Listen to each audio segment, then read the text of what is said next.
Beat stitching எப்படி பண்ணுறதுன்னு பார்க்கலாமா? ஃபஸ்ட்டு ஒரு ஸ்ட்ரெயிட் லைன் போட்டு த்ரெட்டை வந்து அந்த லைன்லேருந்து எடுத்துக்கோங்க. எடுத்துட்டு நான் வந்து உடன் நீடில் தான் பீட் ஸ்டிச்சிங்கு யூஸ் பண்ணுறேன். நீங்கள் டுலிப் நீடில் கூட யூஸ் பண்ணலாம் ப்ராக்டிஸ் பண்ணுறதுக்கு.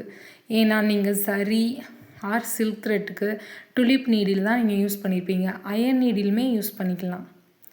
இப்போ 2 பீடை உள்ள நீடில் த்ரெட்டுக்குள்ளே நீங்கள் 2 பீடை நீங்கள் இன்சர்ட் பண்ணிட்டீங்க. நல்லா அந்த இடத்துல தான் நீங்கள் நோட் பண்ணணும். இப்போ நீடில் கீழே இருக்கிற த்ரெட்டு இல்லையா, அதை இழுக்கிறப்ப நீடில் வந்து அந்த இதோட முட்டும் பீடோட. அதுக்கப்புறம் நீங்கள் கீழே இன்சர்ட் பண்ணி எடுத்தீங்க அப்படின்னா உங்களுக்கு வந்து ரொம்ப நெருக்கமாக வரும். அப்படி இல்லாமல் பண்ணியிருந்தீங்கன்னா கொஞ்சம் கேப்பாக வர்ற மாதிரி இருக்கும். இந்த இடத்த நீங்கள் கவனமாக பார்த்து நீங்கள் ப்ராக்டிஸ் பண்ணுங்கள். ஸ்கிப் பண்ணாமல் பாருங்கள் வீடியோவை. அப்போனா தான் உங்களுக்கு வந்து புரியும். 2 பீட் லோட் பண்ணுறோம். கீழே இருக்கிற த்ரெட்டு இல்லையா, அதை தான் இழுக்கிறோம். கீழேயுமே உங்களுக்கு விசிபிளாக தெரியும். இப்போ கீழே இருக்கிற த்ரெட்டை நம்ம இழுத்து அதுக்கப்புறம் நம்ம வந்து லூப்பில் வந்து த்ரெட்டை மாற்றி மேலே எடுக்கணும்.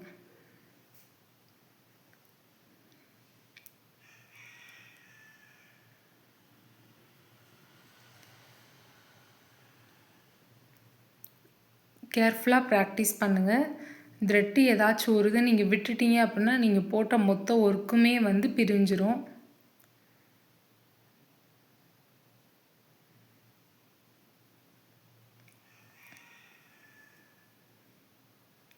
ஃபைனலாக எண்ட் நாட் போட்டுக்கலாம். பீட் ஸ்டிச்சிங் தான் மெயின் ஆரி ஒர்க்குக்கேவும். நெக்ஸ்ட்டு ஸ்கொயர், ட்ரையாங்கிள் இதிலலாம் வந்து கார்னர்ஸ் எப்படி கரெக்டாக பண்ணலாம் அப்படின்றத பார்க்கலாம். ஃபஸ்ட்டு வந்து எப்பவும் போல் த்ரெட்டை வெளியில் எடுத்து லெஃப்ட் சைடில் வந்து ஒரு லாக் ஸ்டிச் போட்டு பீட் ஸ்டார்ட் பண்ணுங்கள். நம்ம ஸ்ட்ரெயிட் லைன் போட்டோம் இல்லையா, அதே மாதிரி தான் இந்த இதுக்கும் கண்டினியூவாக வந்து பீட் ஸ்டிச் கொடுத்துட்டே வாங்க.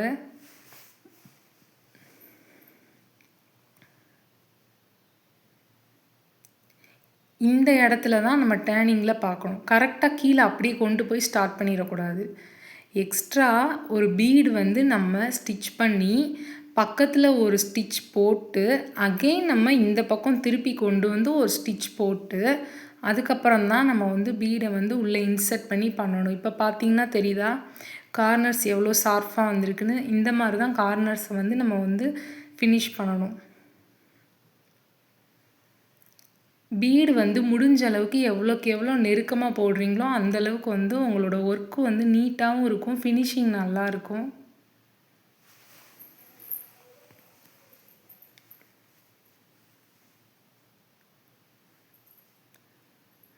எக்ஸ்ட்ரா ஒரு பீடு வந்து நான் கொடுத்துருக்கேன்.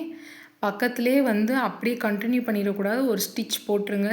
அதுக்கு பக்கத்தில் ஒரு ஸ்டிச் போட்டு இந்த டைரெக்ஷனில் நம்ம கொண்டு வரணும்.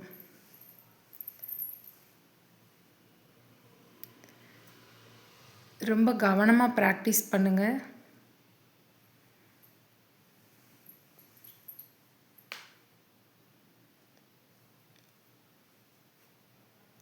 ட்ரைபாட் வந்து லெஃப்ட் சைடில் இருந்ததுனால என்னால் உங்களுக்கு டீட்டெயிலாக காமிக்க முடியல.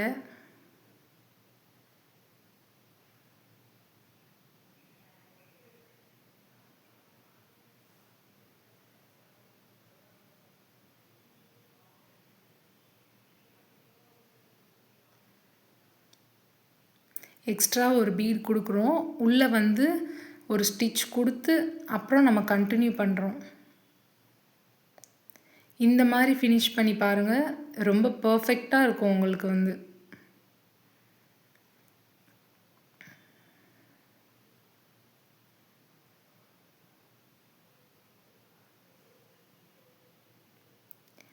இந்த இடத்துல எண்ட் நாட் போட்டு ஃபினிஷ் பண்ணிக்கலாம். இப்போ இந்த ஸ்கொயர் ஷேப் பார்த்தீங்களா எந்தளவுக்கு உங்களுக்கு வந்து கார்னர்ஸ் வந்து கரெக்டாக வந்திருக்குன்னு. நெக்ஸ்ட்டு ட்ரையாங்கிள்க்கும் அதே மாதிரி தான். அந்த கார்னர்லேருந்து த்ரெட்டை வந்து பேக் சைடில் ஒரு லாக் ஸ்டிச் போட்டு நம்ம எடுக்கிறோம். எடுத்து நம்ம ஒர்க்கை வந்து ஸ்டார்ட் பண்ணி கண்டினியூ பண்ணுறோம்.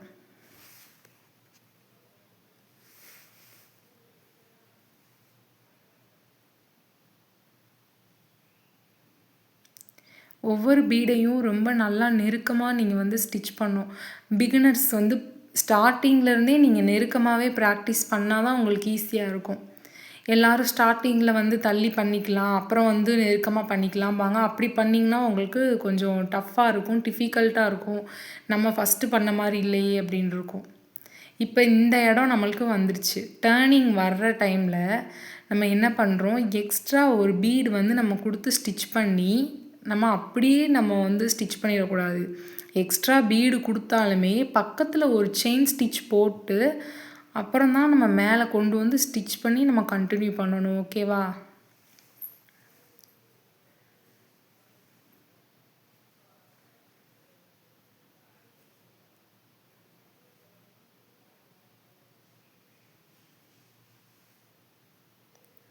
எந்த இடத்துல உங்களுக்கு புரியலை அப்படின்றத கமெண்ட்டில் கேளுங்க. நான் வந்து உங்களுக்கு ரிப்ளை பண்ணுறேன்.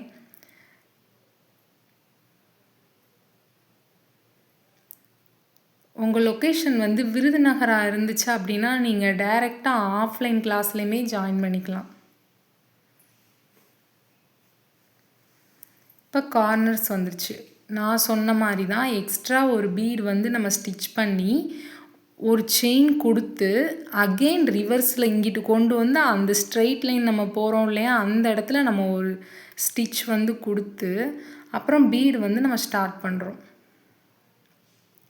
இப்போ பீட் ஸ்டார்ட் பண்ணுறப்ப உங்களுக்கு கரெக்டாக இருக்கும்.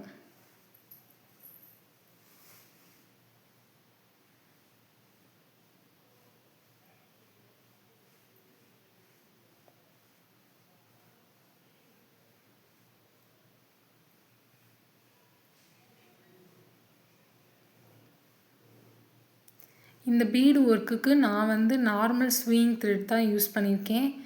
நீங்களும் இதே த்ரெட்டை யூஸ் பண்ணுங்கள். நைலான் த்ரெட் யூஸ் பண்ணுறதுனா கூட நீங்கள் யூஸ் பண்ணிக்கலாம்.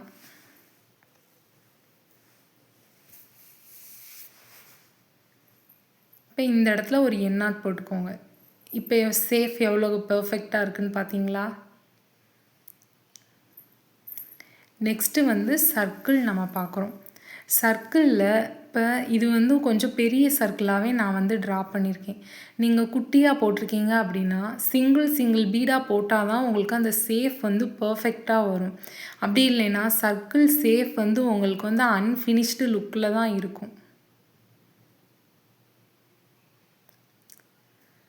பிகினர்ஸாக இருக்கிறீங்க அப்படின்னா நீங்கள் சிங்கிள் பீடாகவே நீங்கள் வச்சு ஸ்டிச் பண்ணலாம். சர்க்கிளை பொறுத்தளவுக்கு டபுள் பீடாக நீங்கள் ஸ்டிச் பண்ணிங்கன்னா சம்டைம்ஸ் சேஃப் வந்து ஃபினிஷிங் கரெக்டாக வராது. சர்க்கிள் வந்து கொஞ்சம் அங்கங்கே டேர்னிங்காக இருக்கிற மாதிரி இருக்கும்.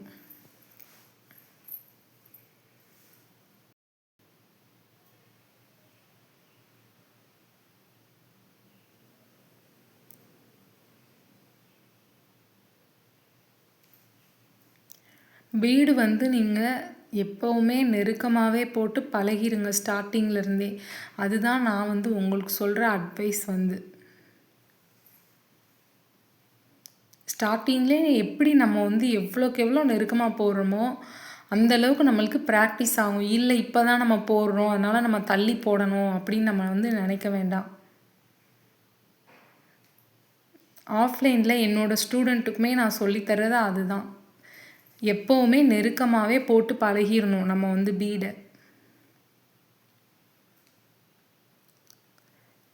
தொடர்ந்து நம்ம கிளாஸஸை பார்க்குறதுக்கு சேனலை சப்ஸ்கிரைப் பண்ணி பெல் ஐக்கானை கிளிக் பண்ணிடுங்க. அப்போ தான் நான் போடுற வீடியோ உங்களுக்கு நோட்டிஃபிகேஷனாக வரும். கிளாஸஸில் எதுவும் டவுட்டாக இருந்துச்சு அப்படின்னா நீங்கள் கமெண்ட் பண்ணுங்கள்.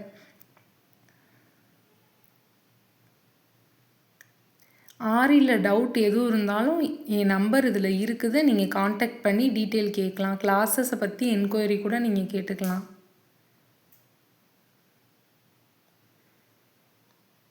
Thank you for watching.